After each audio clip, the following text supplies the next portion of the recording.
ચાલો હવે અમે જઈએ ગરબી જોવા. લખન તો તૈયાર થયા નથી ને તૈયાર થવાનું નથી ને અમને આવવાનો છે ને તેલ તો ખબર નહીં કબાટમાં જો તો ખબર હો ને મિહિર વયો ગયો એના ભાઈઓ ભેરો પેલા રમવા. અત્યારે ભાઈઓનો રાસ ચાલે છે, બધા ભાઈઓ રમે એટલે ને અમે હવે જઈ તો જોઈ મિહિર ક્યાં રમે. તો હાલો નીકળીએ ગરબી જોવા. તો આ ફટા પાડવાનું ચાલુ થઈ ગયું. દક્ષાબેન ને થાય મોડું ગરબી રમવા જવાનું ને બેન રોકી રાખી દક્ષાબેન. તો અહીં બા તૈયાર થાય જરાક મોઢું વટતા. હા તમારા બાઈ આવી ગયા ફટા પાડવા. વાહ વડીમાં દીકરીનું હેત તો જો. હાલો ફટા પડી ગયા. હાલો દક્ષાબેન ને થાય મોડું ગરબી રમવા જવાનું. જો આવે છે એકલો ગરબી રમવા હોય ગયો છો જો. સીધ ગયો તો મહેશ ભેરો ક્યાં ગરબી રમવા ના તો બેઠા હતા રમે છોકરા જાવ રમવા તો ઓલી બાજુ જો આપણે જવું ને ઓલી બીજી ગરબી જોવા. જોતા પછી ગરબી જોવા જાવ. હા તો હાલો હમણાં આવતા રહો.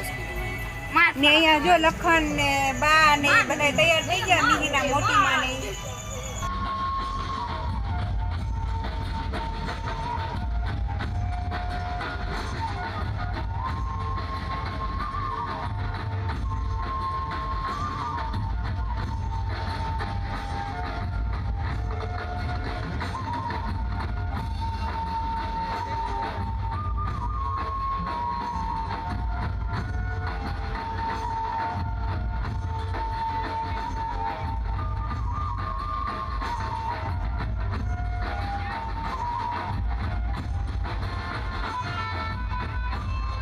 તો અહીંયા જો મહેશ ને મિહિર અહીંયા ગરબા રમે. મેં કીધું કે એમાં ભાઈઓ ગરબા રમે છે માતાજીના ચોકમાં, ત્યાં વયા જાઓ બધા હારે રમવા. તો કે ના અમારે ત્યાં નથી રમવું કે અમે અહીંયા ગરબા રમીએ. તો એ બે ભાઈઓ અહીંયા ગરબે રમે છે જોવો જોઈએ.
તો હાલો હવે અત્યારે વાગી ગયો છે 1:30 અને હું જાઉં છું ઘરે. મેં ગરબા રમી લીધું ને બાયા બેઠા એટલે બા હવે અમારા દક્ષાબેન રહે છે ગરબી હિંગળાજ ગરબી મંડળમાં. તો હવે દક્ષાને લઈને આવવાના છે એ ઘરે ને જોવા સામે લખને ઊભા અને મિહિરે ન્યા છે અને હવે ટ્રાફિક ઓછી થઈ ગઈ અને જે અહીંયા બેનોના રાસ ચાલુ છે. તો હાલો હવે અમે નીકળી ગયા ઘરે જવા માટે. અને આમાંય કંઈ અમારું ઘર છેટું નથી, અમારા ઘરને આંગણેથી બારોબાર બસ સ્ટેન્ડમાં ઊભીને જોઈએ ને આથમણી સાઈડ એટલે હિંગળાજ ગરબી દેખાય. અને અહીંયા આવી ગયા અમે ઘરે અને હાલો બદામ શેક પીવા બધાય.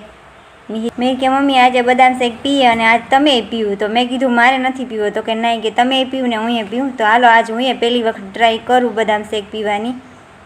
જો આજે બદામ શેક પીને કંઈ નહીં થાય ને તો દરરોજ બદામ શેક પીવાનો. દક્ષાએ હમણાં તો હાલો ફ્રેન્ડ હવે આપણે મળશું નેક્સ્ટ વિડીયોમાં. ત્યાં સુધી બધાને જય શ્રી કૃષ્ણ અને જય માતાજી. Bye bye.